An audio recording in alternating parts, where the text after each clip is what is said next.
Thank you for tuning in today and welcome back to another episode of The Source. I'm your host, Zain Raza. And today I'll be talking to author, historian, and journalist Vijay Prashad about Israel's war in Gaza. Vijay Prashad is the author of more than 30 books, some of them being The Withdrawal, Iraq, Libya, Afghanistan, and the Fragility of US Power, and Washington Bullets, A History of the CIA, Coups and Assassinations. Vijay Prashad, welcome back. It's great to be with you. Yeah, thanks. Let us start with the recent events taking place in Israel and Gaza by recapping the current situation. On October 7th, after Hamas launched a terrorist attack against Israel and killed at least 1,200 civilians, many of whom were military personnel, Israel declared war in Gaza, starting with an aerial bombardment operation and following it with a ground invasion. In Gaza, according to the Health Ministry and UN reports, more than 14,532 Palestinians have killed, and that include more than 5,000 children. Gaza's health officials say they have lost the ability to account for the dead due to Israel's ongoing military operation. It is also being reported that more civilians have died in Israel's assault in Gaza in just 55 days than in the entirety of Russia's war in Ukraine, dating back to February 2022. How do you assess the situation so far, in particular Hamas's attack on October 7 and Israel's response thereafter? Well, the first thing is to quote from the UN Secretary General Antonio Guterres. October 7th didn't happen in a vacuum. I mean, a lot of media are starting the story with the Hamas and other faction attacks across the line from Gaza. But October 7th doesn't start the problem. The problem begins in the occupation of the Palestinians, which begins in 1948. But even more specifically, in a way, Gaza is a very narrow strip on the Mediterranean Sea and hemmed in mostly by Israel. Israel controls the Gaza Strip. Palestinian children born in Gaza have to be registered with the Israeli government. They get an Israeli registration number. Recently, Elon Musk said he would like to provide Starlink internet for Gaza, saying that, the internet has been cut, relief agencies can't function, we should provide umbrella internet. And the Israeli government said, no, we will, be regulating your provision of internet for, these agencies. In other words, these two examples of the identity card and of the fact of the internet situation, it just shows you how Gaza is under occupation. There is no sovereignty for the Palestinians of Gaza. Yes, Israel pulled out troops in 2005. That's true. Even uprooted settlements in 2005. But Israel maintains an embargo, siege of Gaza, controls the land, and even controls the population, demanding that they have their identities registered with the Israelis. It's part of what the UN calls the Occupied Palestinian Territory, the OPT. That's an official UN designation. So Gaza has been hemmed in. There was an election in the Palestinian territories, the occupied Palestinian territories, and the people of Gaza voted for Hamas. This was in 2006. Now, neither the Israelis nor the Americans wanted to permit Hamas to govern Gaza. Hamas was prepared to come into a political compact where they would run the municipalities, where they would deal with the Palestinian Authority in the West Bank and East Jerusalem and so on. They were prepared, but the West and Israelis said, no, we cannot allow Hamas to enter the political process. This is what the Israeli political science Baruch Kimmerling calls politicide. Not genocide, but politicide, killing the ability of a people to have a politics. Then every time the people inside Gaza tried to assert themselves, demand rights and so on, the Israelis pummeled them with violence. 2008, 2009, Operation Cast Lead. Almost every year after that, 2014, brutal attack, Operation Permanent Resolve. I mean, you travel to Gaza after Operation Permanent Resolve, walking down the streets of Khan Yunis, walking down the streets of Gaza City, the entire neighborhoods were flattened. I was surprised to see the level of destruction after 2014. Gaza has been in this condition of not allowed to have any kind of reasonable politics. Then in 2019, the people of Gaza organized a non-violent march to the perimeter fence called the March of Return. And instead of saying, okay, now they are operating non-violently, let's have a negotiation. No, Israeli snipers fired at unarmed protesters marching to the fence and killed over 200 people. Where was the outrage then? What about 2019? Why doesn't history start there? Why only October 7th? What about 2014? Why doesn't history start there? What about 2008, 2009? Why doesn't history start there and go back to 1948? So the people of Gaza have attempted all kinds of politics, electoral politics, 2006 elections. Hamas won the elections. They were told, sorry, we don't like you, so you can't take office. I mean, that's the nature of Western democracy for other people. And then 2019, we're going to march to the fence non-violently.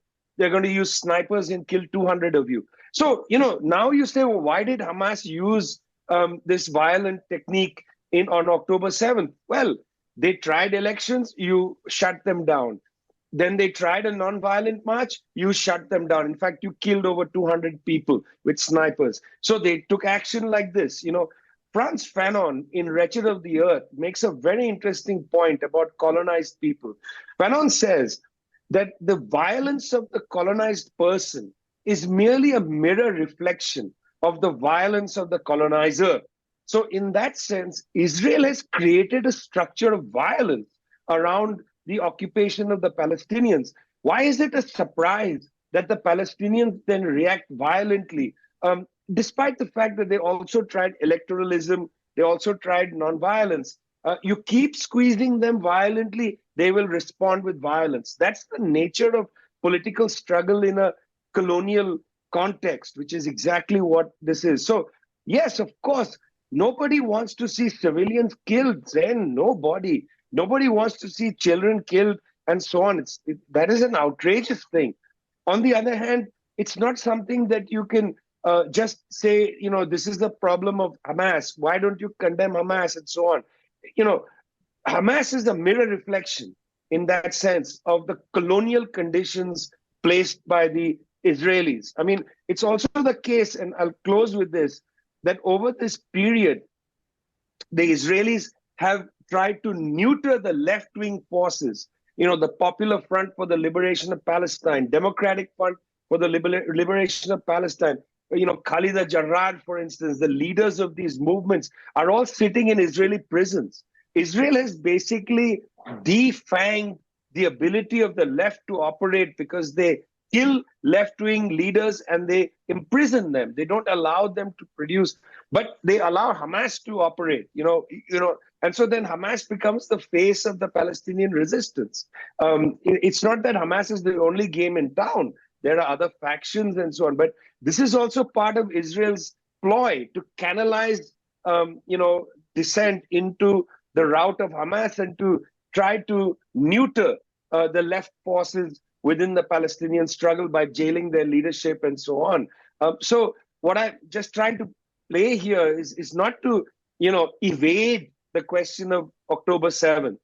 If you were a different kind of interviewer, you would say, but do you condemn Hamas? That's not the kind of interviewer you are. And in fact, me condemning Hamas is hardly going to change anything. The real issue is to try to understand why October 7th happened. My condemnation is of no consequence, but I'm giving an explanation of why October 7th was so stark. What the Israelis are calling Israel's September 11th. Why is that so stark? It's so stark because Hamas's operation, in some ways, was a mirror of the structure of colonial violence put in place. And in fact, it's a mirror of the fact that the Israelis have prevented any other kind of politics available for the Palestinian people. I want to look at another recent issue. On October 7th, Hamas and the Islamic Jihad took 239 hostages that included foreign nationals, soldiers, and civilians. After initially rejecting the ceasefire for hostage deal, the Israeli government, after facing mounting domestic pressure, came to an agreement with Hamas, which includes the release of Israeli hostages for a temporary ceasefire, allowing humanitarian aid into Gaza, and the release of Palestinian women and children from Israeli prisons. Today, Israel holds around 8,000 Palestinians in its prisons. While the Western media is focusing on the release of Israeli hostages and there's emotional aspect around it, and rightfully so, little to no attention is being paid to the release of Palestinians. Who are these Palestinians being held by Israel, and can they even be called prisoners, as the Western media keeps on repeating? Okay, so this is a really interesting and important issue here. Yes, there are 8,000 at a minimum Palestinians imprisoned in Israeli jails, many of them under laws that, if scrutinized properly, would horrify liberals. These are the administrative detention orders. Look, there is something called corpus delicti, where you cannot be convicted of a crime unless the fact of the crime having taken place is proved. In other words, if there's no evidence of a murder, you can't convict me of murder. There has to be a body. There has to be, some evidence. You can't just say, you are a murderer, I'm convicting you. You understand? It's called corpus delicti. It's a very old established part of European legal tradition. Unless you can prove a crime has taken place, you can't condemn or convict somebody of that crime because there was no evidence of the crime. It's a hallucination. Many of the people sitting in Israeli prisons, political prisoners, are convicted of crimes for which there is no evidence that the crime occurred. For instance, they are convicted of terrorism, administrative detention for terrorism. What did they do that was terrorist? They belong to a political party. Now, where is you see, Israel hasn't proved that membership in that political party, let's say Popular Front for the Liberation of Palestine, they named the party a terrorist group, okay? But again, it's not a crime to be in a political party. In fact, United Nations treaty obligations, the UN Charter allows for political association. You are allowed to gather together for under a political platform. The Popular Front for Liberation of Palestine is a political party. And also under Oslo, the Oslo Accords of 1994, it has legal standing. And yet, a lot of people are picked up as members or leaders of political parties. They're accused of things which didn't happen. There is no corpus delicti. That's the one interesting issue. In that sense, it's quite interesting that Palestinian leaders say, these are not prisoners, these are also hostages. They are held hostage there. They are held politically hostage. What is a political prisoner if not a political hostage? They are held incommunicado. They are not able to have a relationship with their political allies, with the forces out there, and so on. This is what, again, Baruch Kimmerling called politicide. You're killing the politics of a people. That itself is a violation of international treaties. So they are held hostage. Okay. Among their ranks, among the 8,000 odd prisoners, are very large numbers of children. I mean, Samidun, the prisoner network, Palestinian Defense for Children, and so on, they give a whole series of numbers of how many children, 1,000, 1,800, there are numbers out there. The fact is, Zain, if one child is in prison where there is no corpus delicti, you can't prove the crime has been committed. To me, that is ridiculous. That itself is such an enormous violation of the Convention on the Rights of the Child and so on, that somebody should be in a jail cell for putting children in prison. Let's back up for a minute, okay? During the war in Ukraine, the early period of the war, the International Criminal Court put forward arrest warrants from the International Criminal Court against the basis given by the Rome Statute, the Treaty of Rome 2002, two arrest warrants. One for Mr. Vladimir Putin, president of Russia, and secondly for a person who works in his cabinet, in his administration. They were charged with removing 6,000 children from an active war zone to Russia. They didn't kill them. They didn't imprison them. They moved 6,000 children from a war zone. Now, one can have a debate, is that a war crime? Maybe it is, transport of population and so on. You could have a debate and a discussion. Israel has killed 6,000 children in Gaza and has maybe 1,000 plus children as hostages in prisons.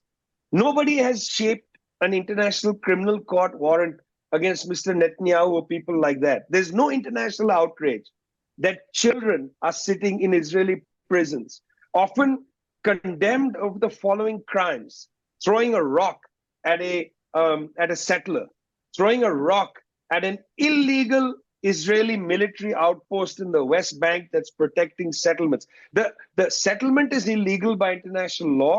The military outpost is doubly illegal by international law. A child throws a rock at these, the child is in jail. The children are in jail for yelling at Israeli soldiers when they come and raid their villages. Children are put in jail when they write on social media against the Israeli occupation and so on. These are political crimes. These are not even crimes. These are political acts, but they're criminalized, you see. And then you have these children as hostages. No international condemnation, no international worry, no ICC warrant for Mr. Netanyahu. So yes, there is a kind of invisibility going on about the treatment of Palestinian children in the occupied Palestinian territories. Now, of course, nobody wants a child to be taken as a hostage. Hamas should not have taken children as hostages. That is outrageous, But then I don't know what the alternative is at that moment. You're going to take the parents hostages, leave the children there. I don't know what happened inside those kibbutz. I don't know exactly what went on. There's a lot of controversy about what happened on October 7th when these fighters entered the kibbutzim. There's some evidence now that some of the people were not killed by Hamas and Islamic Jihad, but by the Israeli forces trying to take back the kibbutz. Those numbers might be slightly more complicated. We don't really know. There's a huge fog here because independent journalists cannot operate inside Israel. But it is outrageous to take children. It's outrageous in any, but it's so asymmetrical, the coverage, as you say. Those photographs that are coming of Palestinians coming home, those are busloads of children. Busloads of children. The prior question to ask is, why was Israel holding these children in these prisons? That's the prior question. Not that the children are being released. Of course, that's important. Should be celebrated. Children should be reunited with their families. Now deeply damaged by being in prison, again, for conducting political acts. In some cases, and there are 1 or 2 cases that Betsalem had written about, where children were picked up because they walked down the wrong road. You know that in the West Bank, there are roads for Israeli Jews, and then there are roads for Palestinians. If the Palestinians go on the Israeli Jewish road, they can be arrested. And that's sometimes what has happened. Imagine that, segregated roads. What better example do you need of apartheid? You began the interview by providing context on the Palestinian struggle, but I would like to focus on the Palestinian struggle that took place on the international level and how the West played a vital role in undermining it. Could you provide us some context on the international diplomatic level where Palestinians attempted to resolve the issue via peaceful means? It's interesting because, the State of Israel is created in 1948 at the time when they ethnically cleansed large parts of that land in the Nakba, the great catastrophe, a term used by the Lebanese historian Constantine Zorai. It captures everything, the catastrophe, At that time, international support for the Palestinians was very much restricted to the new United Nations. The new United Nations, some of the newly emerging states out of colonialism, countries like India, Pakistan, and so on, which were now newly independent, provided some diplomatic support for the Palestinian cause. But it was extremely weak. The main support came from the Arab states, both militarily, the attack on the newly formed state of Israel by the forces of Egypt, Jordan, and Syria. That was the immediate response, the Arab states defending the Palestinians. For years, it was basically the Arab states that held the cause of the Palestinians.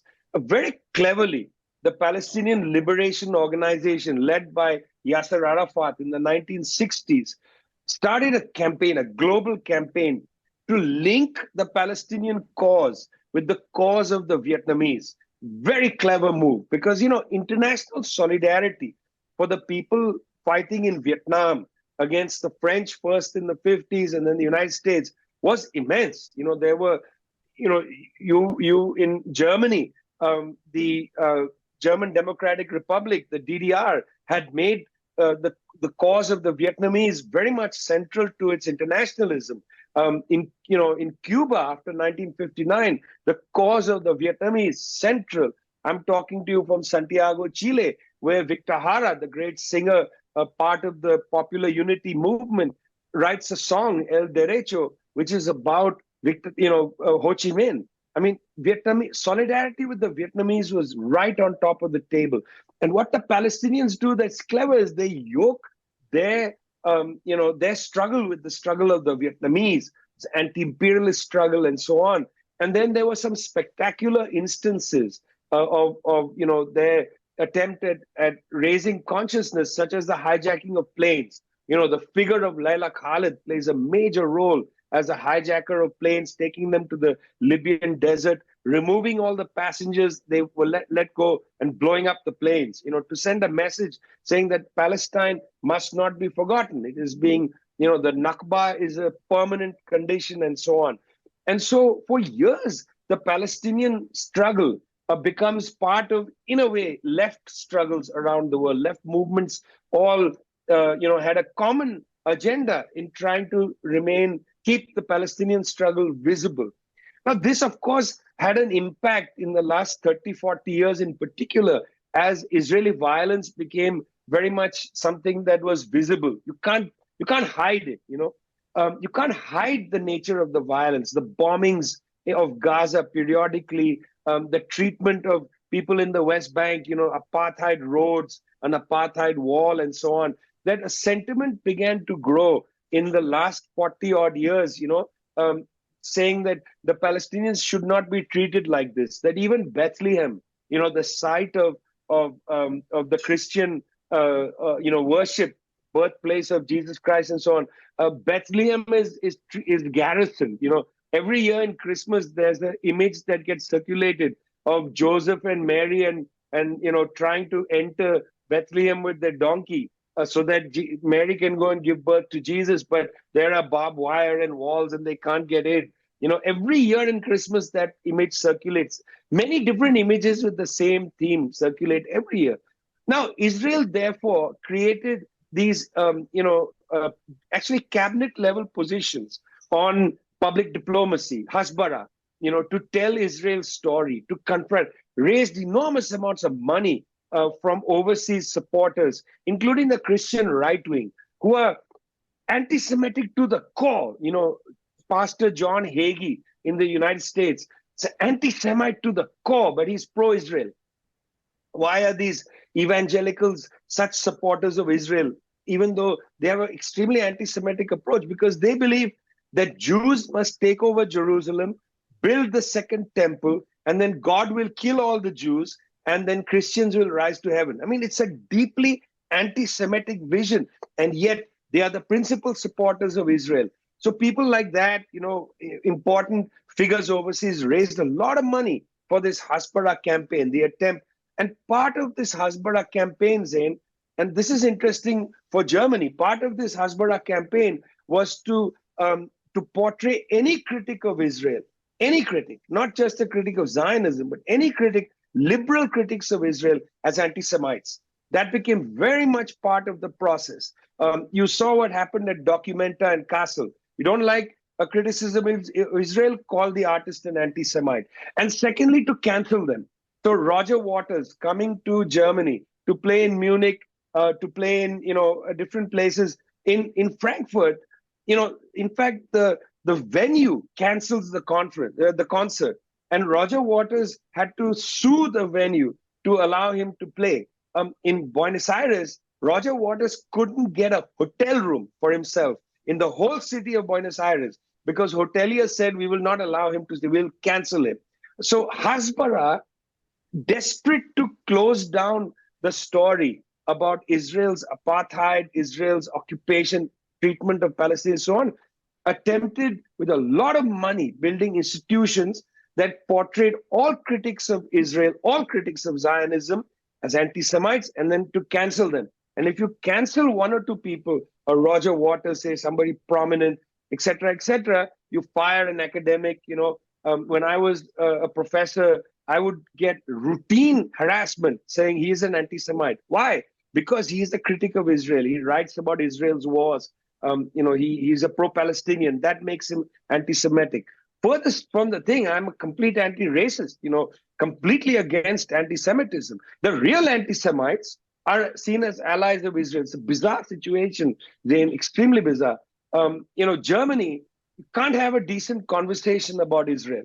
People are too nervous and scared. And partly because they haven't gotten over the fact of the Holocaust. They haven't been able to come to terms with Germany's role in the creation of Israel. Germany plays a role in the creation of Israel. Had there not been a Holocaust, there might not be a state of Israel. We may not be here today. If Germany and Poland and these countries were not so deeply, troubled by the so-called, Jewish question, the Judenfrage, that 19th century racist debate inside the German world or the Polish world or wherever, France, all these countries. Anti-Semitism is a European problem. But the Hezbollah project tried to project anti-Semitism out of its European roots and into the domain of saying this is about critics of Israel. But here's the interesting thing. This bombardment from October 7th onwards, 14,000 plus people killed, 6,000 plus children killed, 1.7 Palestinians displaced from their homes in northern Gaza. The visuals of the bombardment, the attacks on hospitals, entire generation has been created now of people who will not buy what the Hezbollah communities are selling, this propaganda of the Israelis. They will not take it. An entire generation. I mean, the government of Israel, I think at some level knows they have lost the world. Now it's just the United States that's holding firm. And interesting, the Israelis now want to shift the focus to go south of the of Saladin Street, which divides northern and southern Gaza, south of Khan Yunis. They want to take the fight where they have told people to go and become, as it were, refugees. And it's the US that's saying, please don't do that. Please don't bomb southern Gaza like you bombed the north.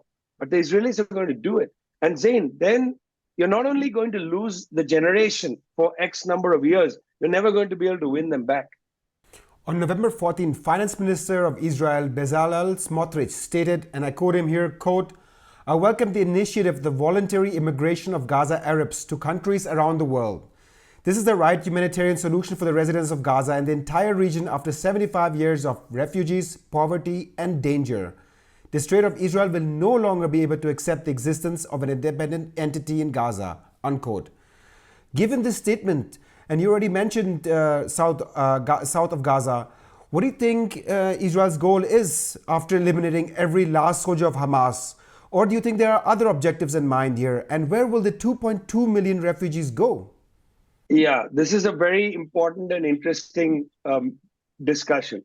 Okay, so first point here is that, remember I said there was a Nakba, the ethnic cleansing of 1948, when Palestinians from within what becomes Israel are either removed out into what later becomes occupied Palestinian territory, East Jerusalem, West Bank, and Gaza, or they are thrown out into Jordan, into Egypt, into Lebanon, and further afield, becoming refugees. Some stay put into refugee camps run by the United Nations. Okay, that's the Nakba.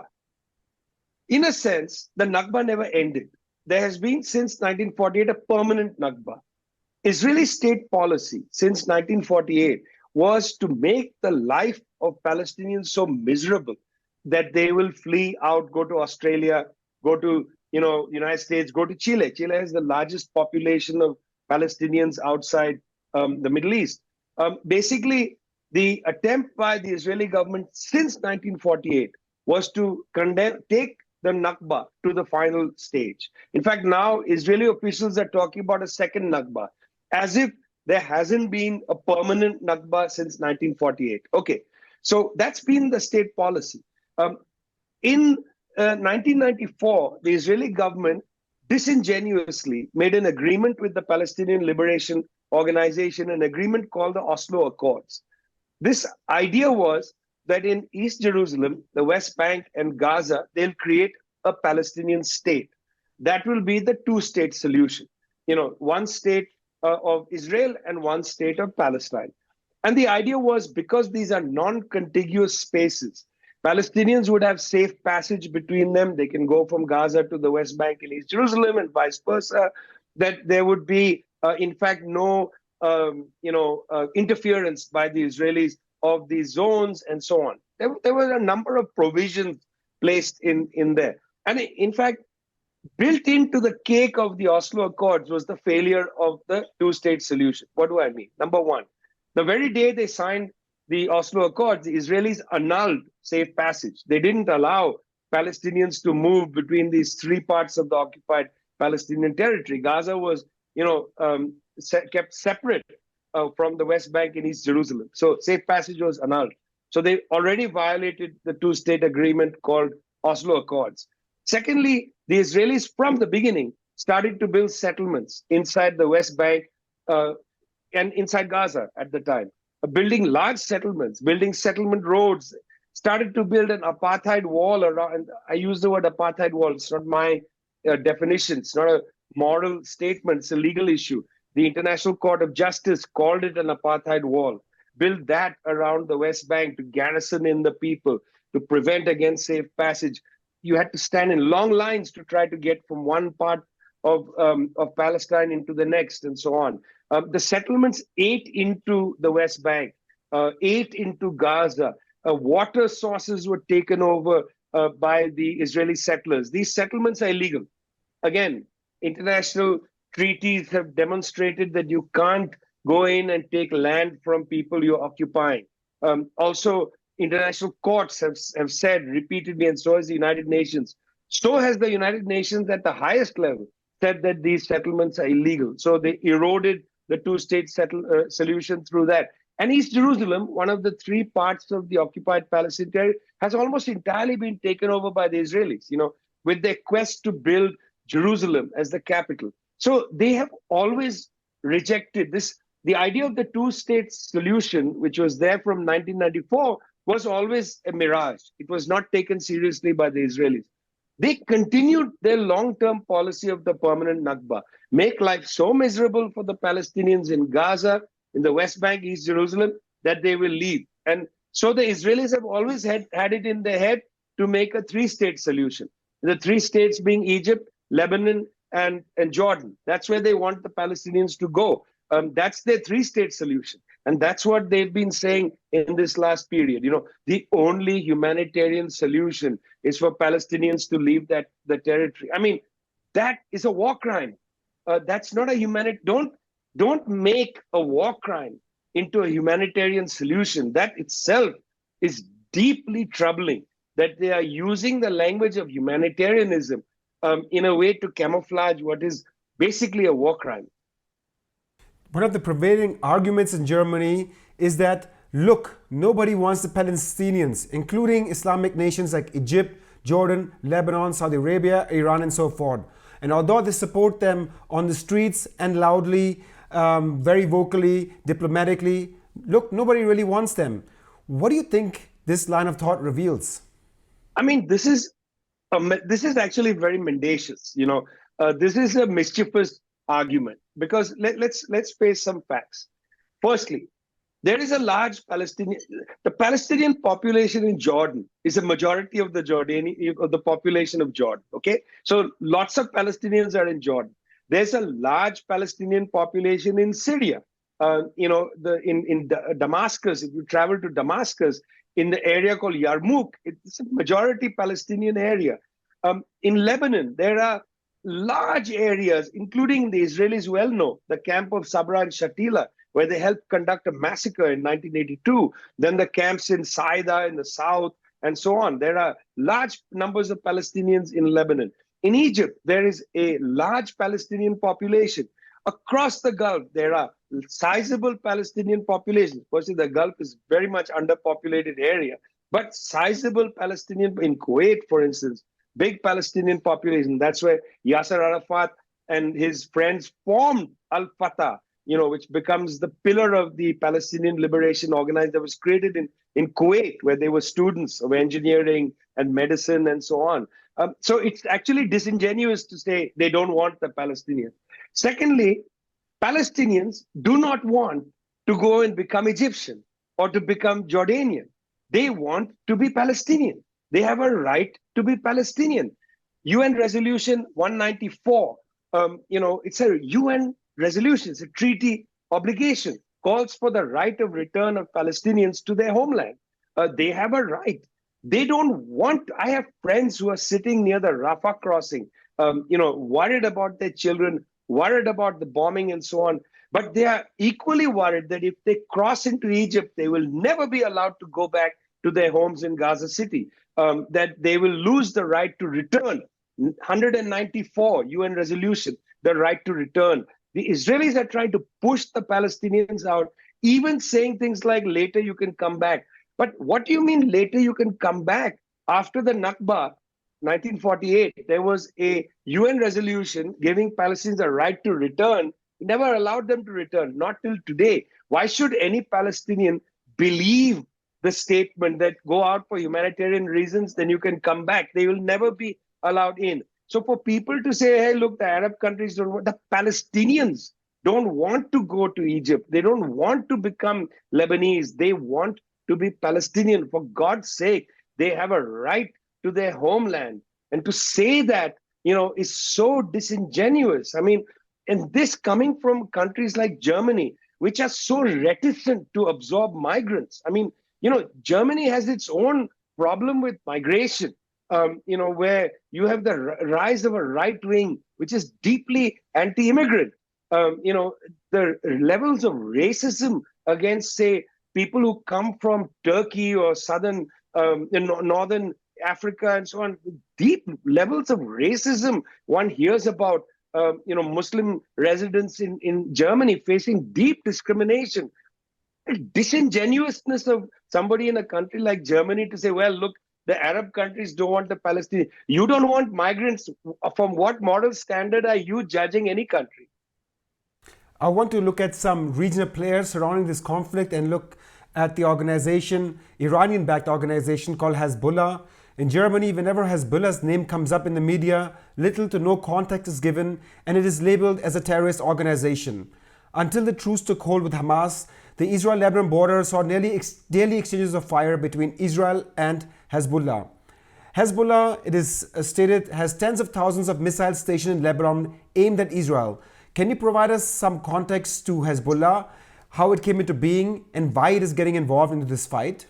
Well, as I said earlier, the Israelis understand Lebanon very well because they invaded and occupied large parts of Lebanon, the south and sections of Beirut in 1982. Why did the Israelis come and invade Lebanon in 1982? Because they wanted to basically attack the Palestinian camps from which they suspected, and it's true, that Palestinian militants were going across the border and conducting armed struggle, which is their right to resist an occupation and so on. So Israel had come and occupied Lebanon in 1982. When they occupied Lebanon in 1982, they conducted, as I said, helped conduct a massacre in Sabra and Shatila and so on. At the time, various resistance organizations emerged against Israeli occupation of Lebanon, including one group that becomes Hezbollah, the army of God is what it means. It's a perfectly legitimate thing for a resistance organization to emerge to fight against the resistance of their homeland, and also to fight against the presence of U.S. troops. There were U.S. Marines stationed in Beirut. In fact, right at the Corniche was the U.S. embassy, and the United States had a big military presence there. Hezbollah emerges in the fight against the occupation of Lebanon by the Israelis and the United States. Now, that's an entirely legitimate act to resist occupation. That's exactly what UN resolutions allow for. International law allows for the right to resist against an occupation. So I don't understand why Hezbollah is thought of as a terrorist organization in that instance. When Hezbollah becomes more powerful inside, particularly the south of Lebanon. They actually militarily fought against the Israeli occupation and defeated it. They defeated Israel. They forced Israel to go back across the line, retreat back to Israel. It was a huge victory for the Lebanese people. Hezbollah was seen then and in 2006 as a major defender of the rights of Lebanese sovereignty. That's a legitimate act. That's not terrorism. In fact, in 2006, the Israelis come and attack Lebanon. What happened was that, the United States made an incredible miscalculation, regional miscalculation. By overthrowing the government of Saddam Hussein in 2003, they gave in one sense, the Iranians an enormous victory, because Saddam and on the other side, the Taliban were the two enemies of Iran. United States between 2001 and 2003 got rid of Iran's two enemies. Can you imagine? I mean, you basically took care of Iran's enemies. And so Iran then starts to develop relationships with the new Iraq. After all, it's a Shia majority country. The new government that came in was completely pro-Tehran. They were not a theocracy, but they were pro-Tehran. You got to understand that in the world of Shiism, southern Iraq plays an enormous role. Najaf, for instance, Qom. I mean, these are major schools of Shiite learning. And Shiism has its own important place in southern Lebanon. In fact, there are old marriage relations between the Shiites of Iraq and southern Lebanon. They marry among each other, the families. They travel across Syria, to marry. So these are old ties, and the Iranians, of course, took advantage of these old ties. They also certainly have very close links with Hezbollah, which is largely a Shiite militia, but not entirely. I mean, I've met Hezbollah fighters who are Sunnis. I've met Hezbollah fighters who are Christians. It's not an exclusively Shiite organization, but it's dominantly a Shiite organization. Sheikh Hassan Nasrallah, for instance, is a sheikh. He's a sheikh in the Shiite tradition. When he speaks, he talks about his relationship to the Iranians. There's nothing to hide in that. That's the nature of their situation. So when the United States, after 2003, tried to put Iran back into its box, it did a number of things. It started this campaign against Iran's nuclear weapons. Iran doesn't have nuclear weapons. It has a nuclear energy program. They used that to try to isolate Iran. They had an act called the Syria Accountability Act to try to break the link between the Assad government and the Iranians. This is in 2005. Then in 2006, they basically greenlight the Israelis to go back and bomb the Hezbollah and to attack Hezbollah. Well, Hezbollah resisted. They fired rockets back into Israel and so on. They resisted an illegal attack on them by Israel in 2006, and they won. They prevailed. Israel had to back off, and Hassan Nasrallah became a hero in the region. So again, what terrorism? Where is the terrorism here? They are defending the sovereignty of Lebanon. Right now, after October 7th, there was some silence from Hezbollah. Hezbollah at the border was engaging the Israeli military in the normal way that it does. Israel began to pummel southern Lebanon with white phosphorus. Go and check an Amnesty International report which criticized Israel for using white phosphorus, not in Gaza, but on southern Lebanon in October of this year. So Hezbollah fought back at the border. Then Hassan Nasrallah spoke, and he gave a very interesting speech then. He said that, look, we don't want to open a war against Israel. We don't want that. We don't want a regional war. We want the Israelis to stop bombing the Palestinians. We want the Palestinians to have justice. But he also warned, he warned the United States. He says, you have 70 odd military vessels sitting in the Eastern Mediterranean. We can attack them. We have the ability to. Don't be misled. Also, he told the Israelis, we can bomb, we have 100,000 fighters, we have rockets and so on. We can attack Tel Aviv and make your life hell. About 40% of the Israeli army, he said, is pinned down in northern Israel. He said, we are preventing them from going to Gaza. We are pinning them down. About 40% of Israeli army. We are playing that role. But he did say that if Hamas is threatened with destruction, Hezbollah will enter the fight. that Hezbollah is not going to, that Hezbollah is not going to, be intimidated by the situation, that Hezbollah will enter the fight. So interestingly, I mean, what is Hezbollah? Hezbollah is a Lebanese political organization. Number one, it has members of parliament, okay? Sitting members of parliament inside Israel. Inside Lebanon. It has sitting members of parliament. So it is a legitimate political organization in Lebanon, which is a country recognized by the United Nations, member of the UN, has relations with Germany. How do I know that? Because I had dinner a couple of times with the German ambassador in Beirut about 10 years ago. In fact, in Beirut, I met German parliamentarians who came, two parliamentarians, particularly from the Green Party, who came on tour. There's a German, intellectual institution in Beirut funded by the German government. This is the same country where Hezbollah is a legitimate part of the Lebanese political scene. So what terrorists? Secondly, they have a military force, but that is to defend the sovereignty of Lebanon. They are not attacking, going inside Israel and so on. What Israel has done is, Israel has made people imagine all military critics of Israel, anybody with a military attempt to defend itself from Israel is terrorist. It's very interesting. All political critics of Israel are anti-Semites, they argue, and all military defenders of sovereignty against Israel are terrorists. And it's a very interesting thing. Hamas is terrorist, Hezbollah is terrorist, Popular Front for the Liberation of Palestine is terrorist, blah, blah, blah, blah, blah.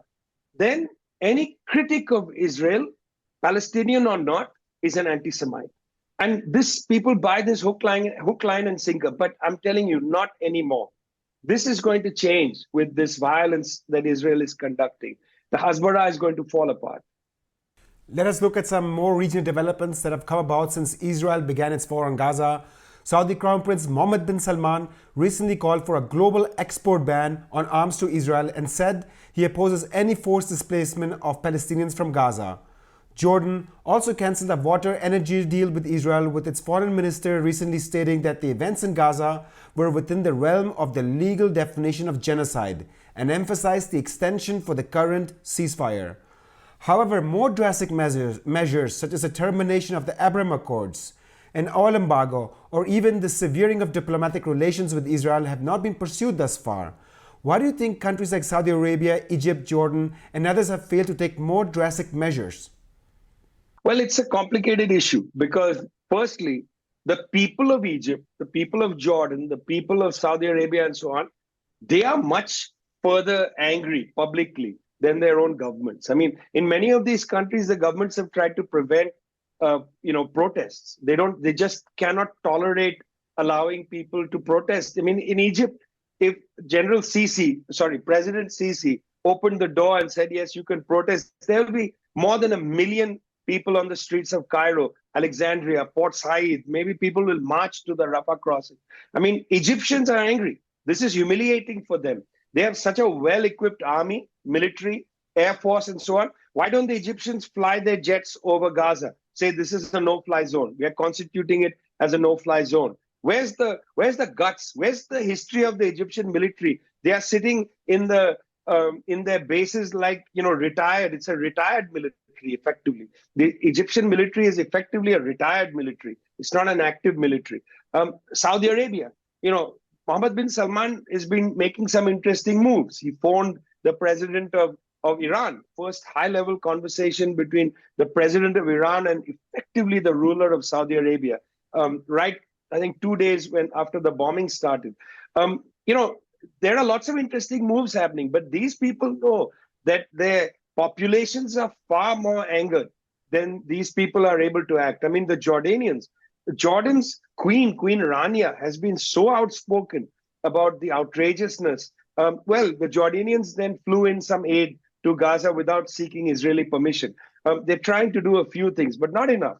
I think it's likely that the South African government is going to call for the Convention Against Genocide, passed by the world community in 1948, the same year as the Nakba, They are going to ask for the Convention Against Genocide to be exercised against Israel. That'll be interesting to see a sitting member of the United Nations in high standing South Africa push for the Genocide Convention to be operating against Israel, another sitting member of the United Nations. You remember when the struggle started in Syria, in Daraa, in Homs and so on, and the Syrian government reacted.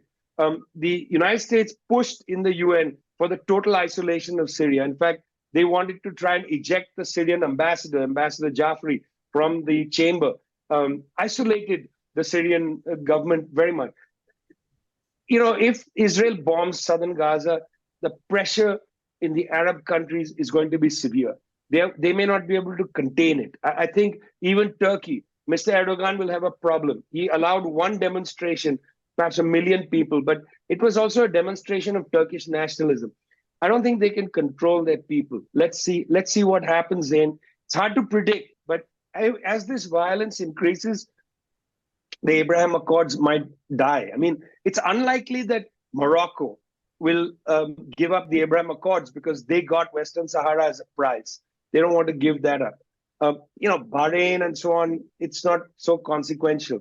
But the new agreement between India, Saudi Arabia, United Arab Emirates, Israel, and the European Union to build a corridor, from Gujarat all the way to Greece, I think that's finished. I don't think the Saudis are going to be able to build infrastructure that links Riyadh to Haifa, the port of Haifa. I think that's finished. I just don't see that happening easily. An oil embargo, an interesting idea. It's been on the table. I think the weapons embargo comes first. They're testing the waters, and then an oil embargo. And if there's an oil embargo, Israel is in serious trouble because the United States will be then sending oil to Israel, will be sending tankers and so on. But they'll be in serious trouble because US oil is much more expensive.